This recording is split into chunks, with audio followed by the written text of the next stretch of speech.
Hello students, आप सभी लोगों का रे क्लासेस के ऑनलाइन प्लेटफॉर्म पे स्वागत है। तो बच्चों, हम लोग प्रीवियस क्लास में क्या कर रहे थे, हम लोगों ने स्पीड के बारे में बाकी जो चीज़ें थी वो हमने पढ़ी कि एवरेज स्पीड क्या होती है, इंस्टेंटेनियस स्पीड क्या होती है, फिर non uniform speed, uniform speed, इन सब चीज़ों के बारे में हमने पढ़ाई की थी। तो चलो आज की क्लास में हम लोग क्या करते हैं उसके आगे चलते हैं और हम लोग पढ़ेंगे कि वेलोसिटी क्या होती है। क्या पढ़ेंगे बच्चों? वेलोसिटी क्या होती है। तो जब हम वेलोसिटी की बात करते हैं तो स्पीड और वेलोसिटी में बस थोड़ा सा ही डिफरेंस होता है। स्पीड और वेलोसिटी में बस थोड़ा सा ही डिफरेंस होता है। Rate of change of distance is known as speed, rate of change of displacement is known as velocity। बस डिस्प्लेसमेंट और डिस्टेंस का डिफरेंस है, बाकी सब चीज़ें वही है, यूनिट वही, सब कुछ वही। बस डिस्टेंस की जगह यहाँ पे क्या आता है, डिस्प्लेसमेंट आ जाता है, और वो स्केलर क्वांटिटी था, ये वेक्टर क्वांटिटी होती है। मतलब ये हमको बताता है, वेलोसिटी है, ये हमको क्या बताता है कि भैया कोई कितनी तेज़ या कितनी धीमे चल रहा है, लेकिन कौन सी डायरेक्शन में जा रहा है। यहाँ पे डायरेक्शन आ जाता है, वहाँ पे क्या था, बस वो हमको बताता था कि कोई चीज़ कितना तेज़ या कितना धीमा चल रहा है। लेकिन ये क्या करता है, ये हमको बताता है कोई चीज़ कितनी धीमी या कितनी तेज़ चल रही है, लेकिन किधर जा रही है भाई, किधर के बारे में भी जानकारी ये देता है। ठीक है, तो डेफिनीशन लिख लो। Rate of change of displacement is known as velocity. Rate of change of displacement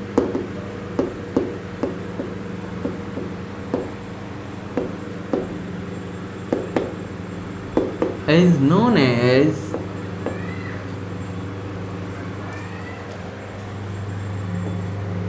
rate of change of displacement is known as velocity। कौन सी सिटी?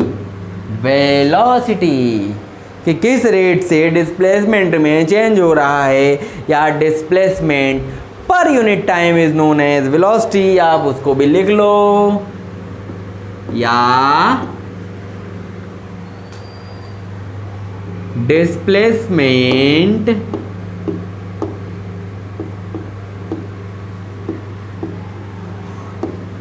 पर unit time. Displacement per unit time is known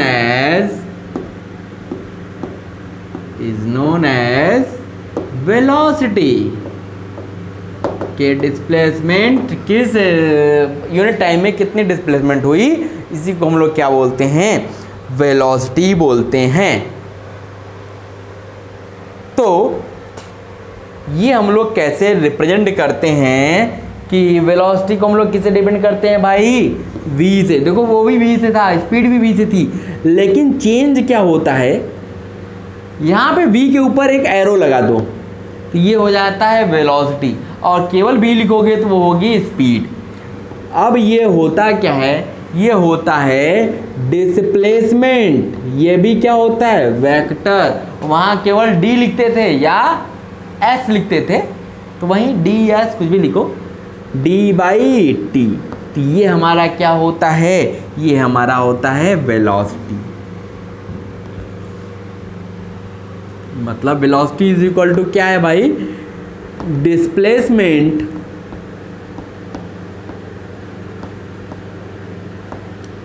upon time. Velocity क्या है, displacement upon time है। अब यहां से हम कुछ चीजें देख लेते हैं कि वेलोसिटी क्या होता है भाई। Velocity is a vector quantity. कौन सी quantity? Vector quantity. Vector quantity का मतलब है इसके पास मैग्नीट्यूड के साथ साथ डायरेक्शन भी होगी, वो मूवी वाला डायरेक्शन नहीं, ठीक है। It's MKS unit, MKS unit वही होती है जो हमारी स्पीड की होती थी, और सीजीएस यूनिट भी वही होती है जो हमारी स्पीड की होती थी, सेंटीमीटर पर सेकेंड। ये दोनों चीज सेम होती है। और एक चीज पढ़ लो, क्या पढ़ लो, velocity can be negative, positive और जीरो। ये स्पीड में नहीं था, स्पीड में या तो स्पीड जीरो होगी या हमेशा पॉजिटिव होगी। अगर कोई चीज़ मूव कर रही है तो वहाँ स्पीड हमेशा पॉजिटिव होती थी, और अगर कोई चीज़ रुकी हुई है तो वहाँ पे स्पीड जीरो होती थी। लेकिन यहाँ पे क्या है, यहाँ पे वेलोसिटी आपकी पॉजिटिव भी हो सकती है, निगेटिव भी हो सकती है, जीरो भी हो सकती है, क्योंकि हमने पढ़ा था जब डिस्प्लेसमेंट हम पढ़ रहे थे तो हमने बताया था कि डिस्टेंस कभी भी नेगेटिव नहीं हो सकता, लेकिन डिस्प्लेसमेंट आपका नेगेटिव, पॉजिटिव, जीरो तीनों हो सकता है। तो जब ये नेगेटिव पॉजिटिव जीरो तो ये भी नेगेटिव पॉजिटिव जीरो, तो ये हमको याद रखना है। ओके, ये हो गया बच्चों। चलो, तो अब हम लोग क्या करते हैं, फिर से इसके भी टाइप्स की बात कर लेते हैं। जब हमने स्पीड के टाइप्स की बात की तो भैया चलो कि इसके भी टाइप्स की बात कर लो, नहीं तो ये बुरा मान जाएगा, कहेगा स्पीड के बारे में तो तुम लोग सब पढ़ते हो, हमारे तक आते आते हमारा टाइप भूल जाते हो। सेम है तो क्या हुआ, पढ़ोगे नहीं? पढ़ लेते हैं भाई, बुरा नहीं मानना चाहिए ना, इसको पढ़ा जाए ना। चलो, तो टाइप्स ऑफ वेलोसिटी लिख लो, सब वही चीज़ें हैं। टाइप्स ऑफ वेलोसिटी, जो जो हम लोगों ने स्पीड में पढ़ा वो सारी चीज़ें यहाँ पे हम लोग वेलोसिटी में भी पढ़ेंगे। तो यहाँ पे पहला जो आता है यूनिफॉर्म वेलोसिटी। कौन सी वेलोसिटी? Uniform velocity.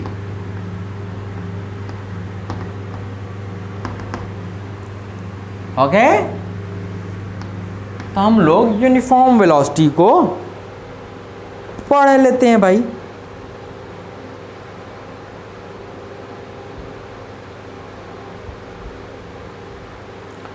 तो यहाँ पे बस देखो थोड़ी सी चेंजेस आती है।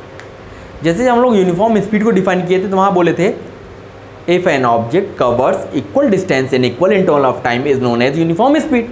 तो यहाँ पे बस डिस्टेंस की जगह डिस्प्लेसमेंट करना है भाई, और कुछ नहीं करना है।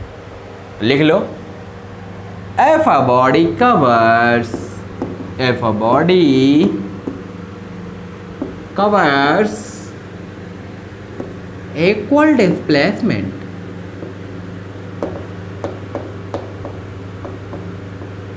कौन सा basement? Displacement. If a body covers equal displacement in equal interval of time, an equal interval of time,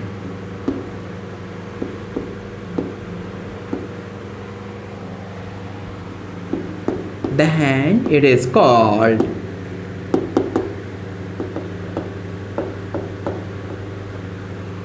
uniform velocity। Uniform velocity. अगर कोई बॉडी इक्वल डिस्प्लेसमेंट चलती है इक्वल टाइम में तो हम बोलेंगे कि वो बॉडी क्या कर रही है, इक्वल वेलोसिटी से, यूनिफॉर्म वेलोसिटी से चल रही है।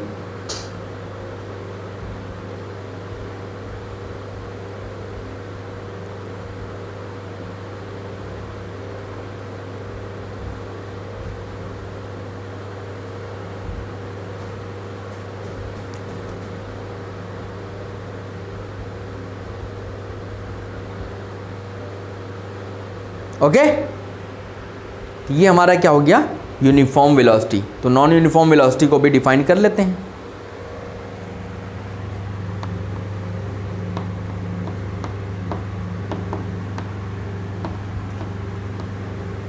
Non uniform velocity,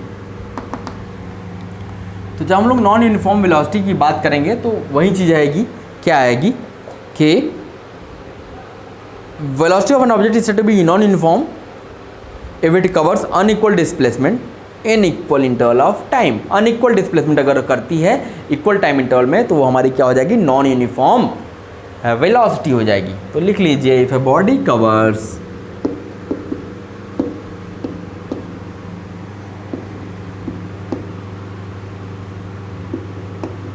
unequal displacement,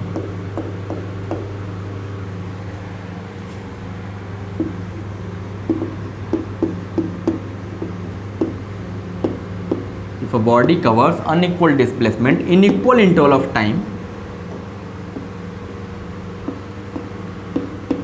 देखो आप रिलेट करके पढ़ोगे तो आसानी होगी।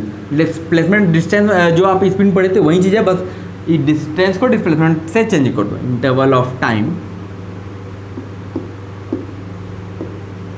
then its velocity is called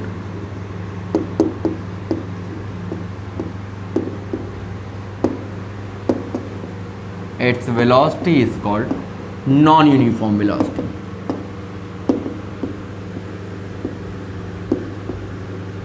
उसकी वेलोसिटी को हम लोग क्या बोलेंगे कि नॉन यूनिफॉर्म वेलोसिटी है वो, ठीक है।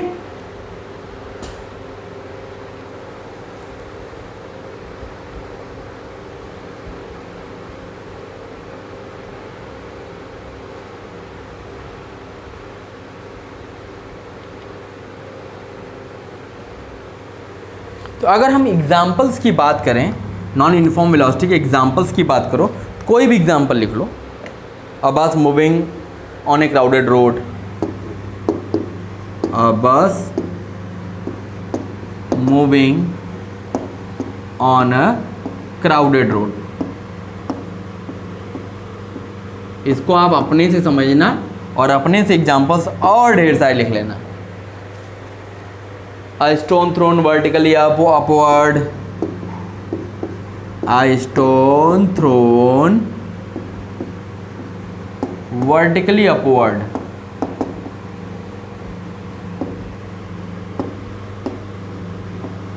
ढेर सारे एग्जाम्पल्स और भी लिख सकते हो, आप लिख लेना, ठीक है। अपने आसपास देखना कि क्या एग्जाम्पल हो सकता है, उसको आप अपनी कॉपी में लिख लेना, तो आपको वो हमेशा के लिए याद हो जाएगा, ठीक है बच्चों। नोट कर लिया, इरेज कर दूं, वीडियो को पॉज कर लिया करो बच्चों। जब मैं हट जाता हूं बोर्ड से तो आप वीडियो पॉज कर लिया करो, आराम से लिखा करो, कोई जल्दबाजी नहीं है। और एक प्रॉपर नोट्स बनाना स्टूडेंट्स के लिए बहुत इम्पोर्टेंट होता है, क्योंकि जब तक आपके प्रॉपर नोट्स नहीं होंगे तब तक आप रिवीजन नहीं कर सकते। रिवीजन करने के लिए अगर आप हमेशा बुक खोलते हो तो आपसे बड़ा बेवकूफ़ कोई नहीं होगा और आप ज़िंदगी में कभी आगे नहीं बढ़ पाओगे, ये ध्यान रखना। रिवीजन करने के लिए आपको अपने प्रॉपर नोट्स होने चाहिए। बुक से रिवीजन नहीं होता कभी भी, याद रखिएगा। बुक पढ़नी चाहिए, बुक को आप रीडिंग लगाओ, बुक को पढ़ो, लेकिन बुक से रिवाइज नहीं कर सकते कभी भी, ओके। तो नोट्स जरूर बनाओगे। चलो, तो अब हम बात करते हैं, जैसे वहाँ पे एवरेज स्पीड डिस्कस किया था, अब यहाँ पे एवरेज वेलोसिटी की बात कर लेते हैं।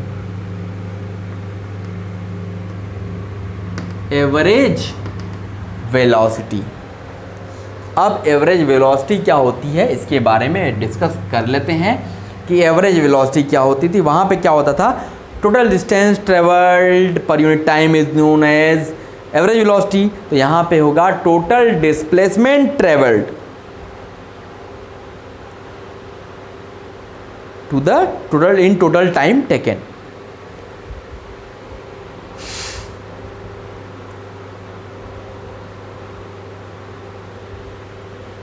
क्या लिख लो, लिखा करो, जब आता है जो चीज़ तो उसको लिख लिया जाता है। It is the ratio of it is the ratio of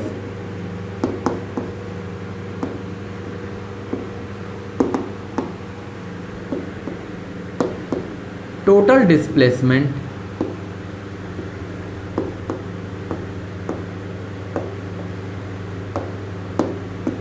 to the total time taken, to the total time taken.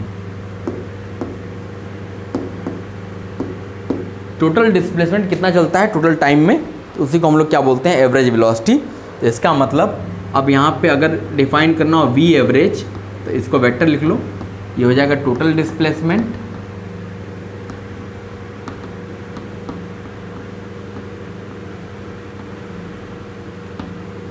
Upon total time.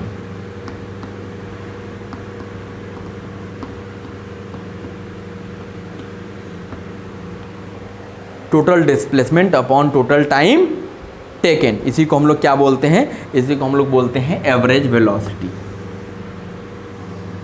ठीक है।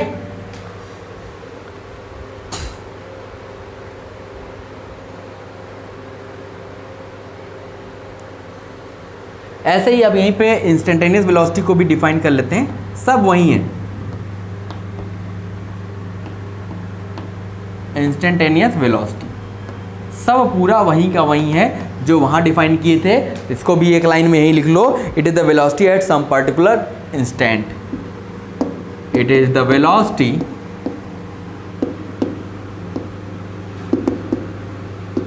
Eight some particular instant.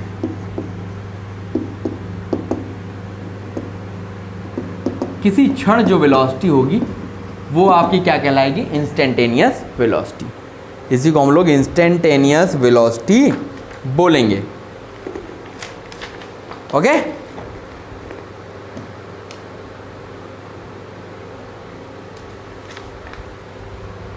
हो गया बच्चों।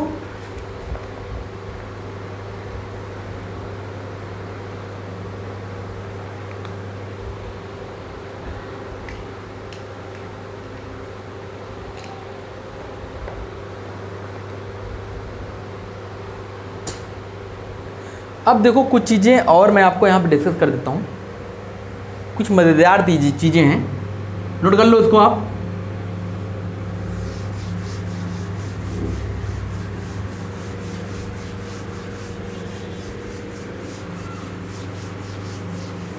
कुछ चीज़ें आपको डिस्कस कर देता हूँ। क्या होता है कि जो एवरेज स्पीड होती है, average speed is always greater than or equal to the magnitude of average velocity. Average speed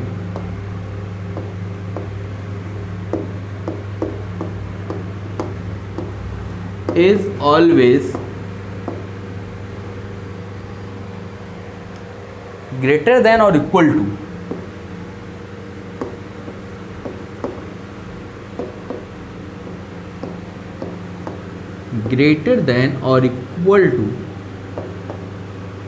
the magnitude of average velocity.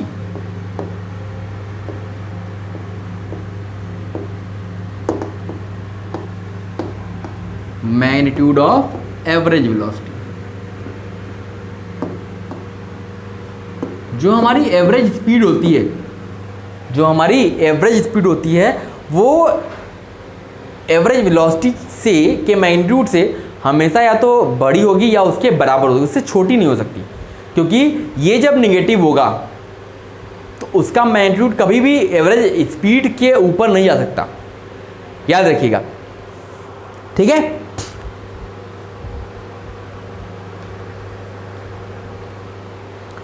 तो यहाँ पे अब इसके अंदर जो दो चीज़ लिख लेते हैं, कब ये बड़ा होगा, कब ये छोटा होगा। तो whenever a particle change its direction, when a particle change its direction,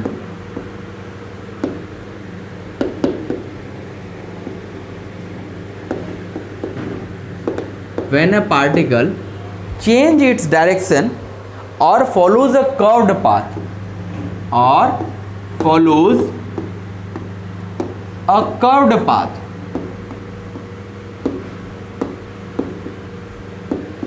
then average velocity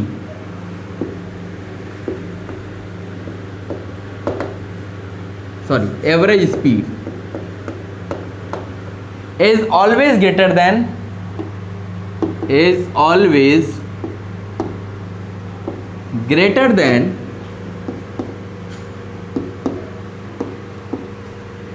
average velocity.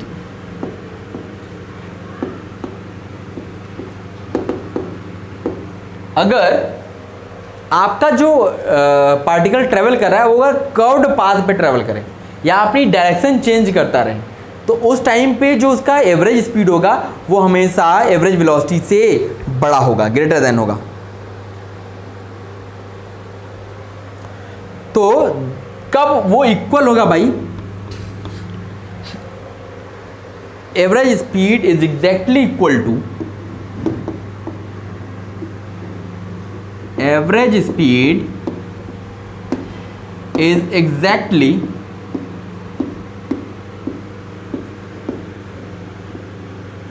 equal to average velocity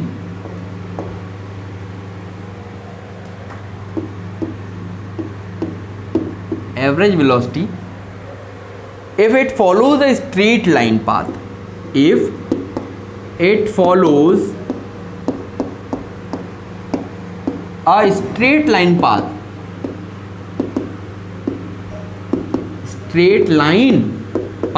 अगर वो एक स्ट्रेट लाइन पाथ फॉलो करता है विदाउट चेंजिंग इट्स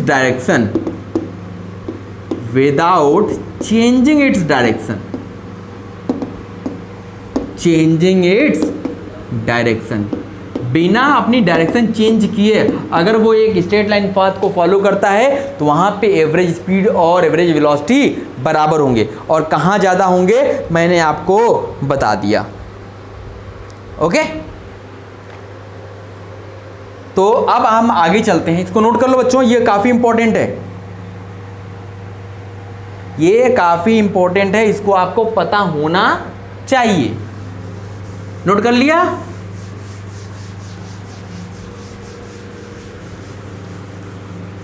चलो अब हम बात कर लेते हैं कि अगर मान लो if body covers distances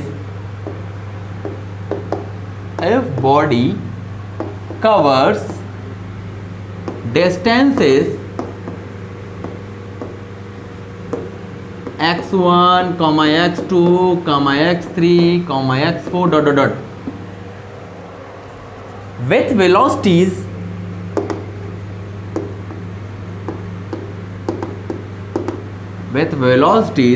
v1, v2, v3, v4 dot dot, ये डिस्टेंसेस इस वेलोसिटी से कवर कर रहा है, ठीक है, इन सेम डायरेक्शन,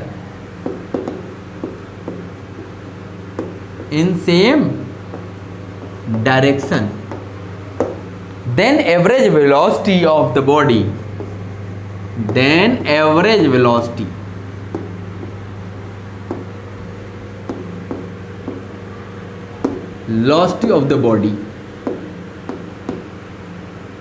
तब एवरेज वेलोसिटी बॉडी की क्या होगी? तो अब देखो यहाँ पे V एवरेज हमें निकालना है। ये बहुत इंपॉर्टेंट फॉर्मूला आ रहा है बेटा, देखते रहना। V एवरेज आ रहा है, तो ऊपर क्या आता है? जब एवरेज वेलोसिटी निकालते हैं तो ऊपर क्या आता है? टोटल डिस्टेंस क्या होगी? ऐड कर लो, x1 plus x2 plus x3 plus dot dot dot, ये टोटल डिस्टेंस हो गई। नीचे क्या आता है? टोटल टाइम ना। अगर x1 डिस्टेंस v1 वेलोसिटी चल रहा है तो टाइम कितना लेगा? x1 बाई v1, क्योंकि time equal to distance upon velocity होती है ना। तो यहाँ पे टाइम क्या लगेगा? x1 by v1 plus x2 by v2 plus x3 by v3 plus dot dot dot. तो ये हमारा क्या आ गया भाई? ये हमारा आ गया एवरेज वेलोसिटी का फॉर्मूला। क्या आया, एवरेज वेलोसिटी का फॉर्मूला आ गया। अब यहां पे केस ऑफ हाफ जर्नी ये भी बात कर लेते हैं।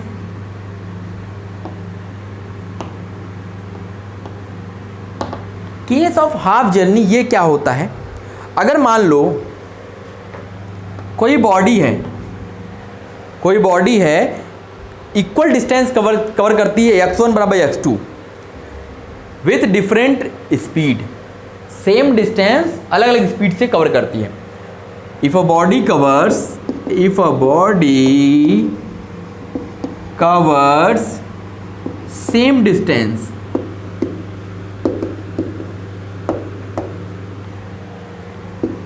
x1 बराबर x2, इसको मान लिया x, with different velocity, v1,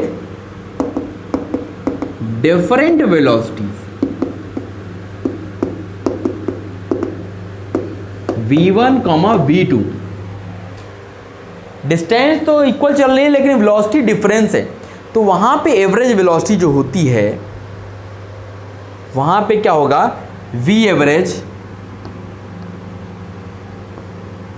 अब ये भी देखिए ध्यान से, x1 x2 बराबर x था तो यहां पे आएगा x प्लस x अपॉन, अब नीचे total distance upon velocity v1 plus distance upon velocity v2।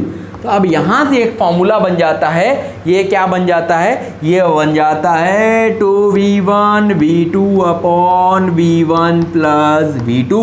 ये काफ़ी मज़ेदार फॉर्मूला है। इसमें क्या होता है, डिस्टेंस आता ही नहीं है। देखो डिस्टेंस कहीं आया क्या, नहीं आया। तो अगर दो वेलोसिटीज दी गई हैं, अलग अलग वेलोसिटी से अगर चल रहा है कोई ऑब्जेक्ट, सेम डिस्टेंस चल रहा है, तो वहां पे एवरेज वेलोसिटी क्या होती है, 2v1 v2 upon v1 plus v2।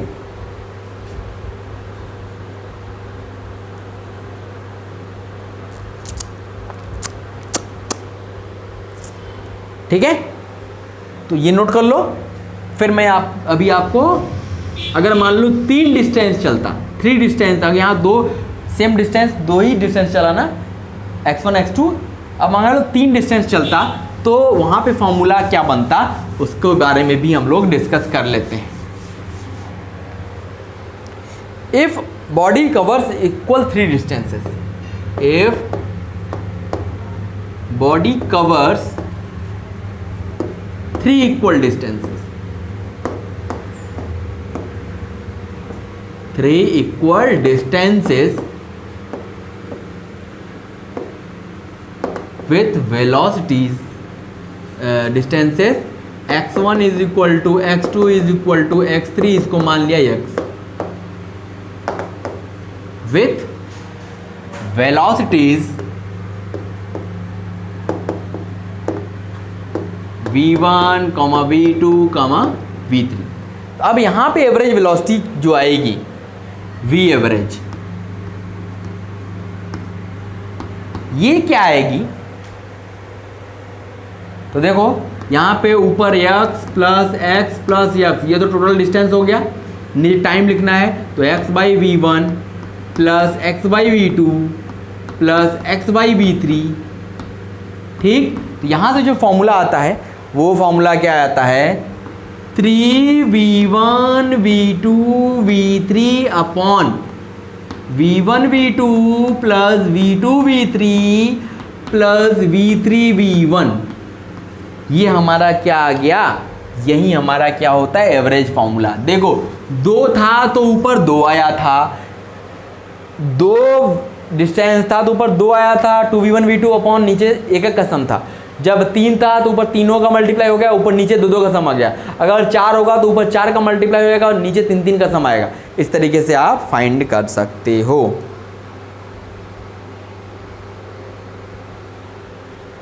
ठीक है, तो 1-2 चीज और बता देता हूं तो फिर आपको आगे ले चलता हूं। हो गया बच्चों, नोट कर लिया।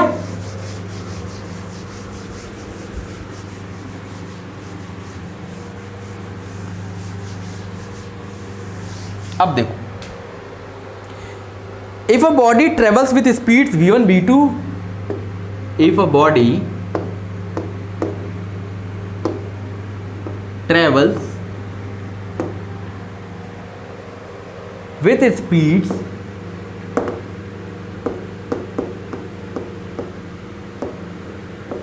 v1, v2, v3 dot dot dot during the time intervals, during the time intervals t1, t2, t3 dot dot dot, ठीक है। देन एवरेज स्पीड, तब एवरेज स्पीड जो होगी v एवरेज,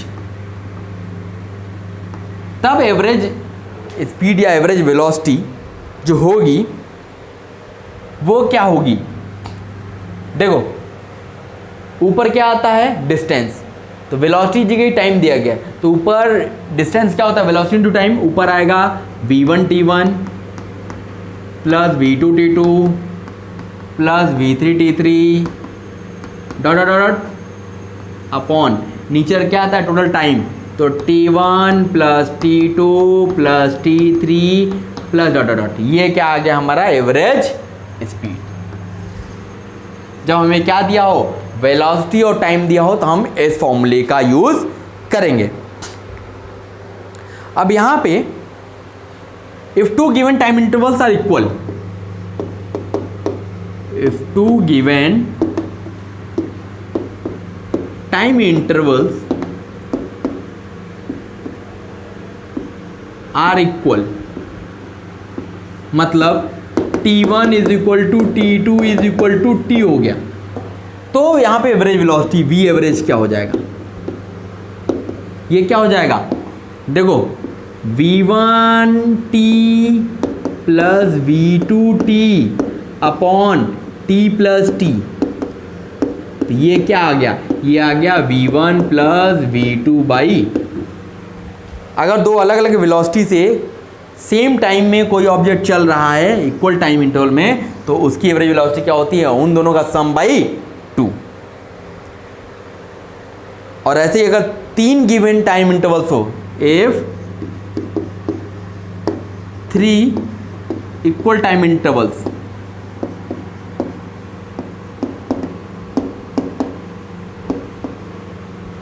आर गिवन, अगर तीन इक्वल टाइम इंटरवल्स आपको given हो जाए, मतलब t1 बराबर t2 बराबर t3, अब मैं डायरेक्ट लिख दे रहा हूं, यहां पे आप निकालना एवरेज स्पीड क्या आ जाएगी, v1 plus v2 plus v3 by 3, ये आ गया एवरेज। ठीक है, तो अब हम लोग अगली क्लास में जब मिलेंगे तो इस पे बेस्ड कुछ क्वेश्चंस करेंगे, ताकि इसका कॉन्सेप्ट हम लोग सीख जाएं अच्छे से।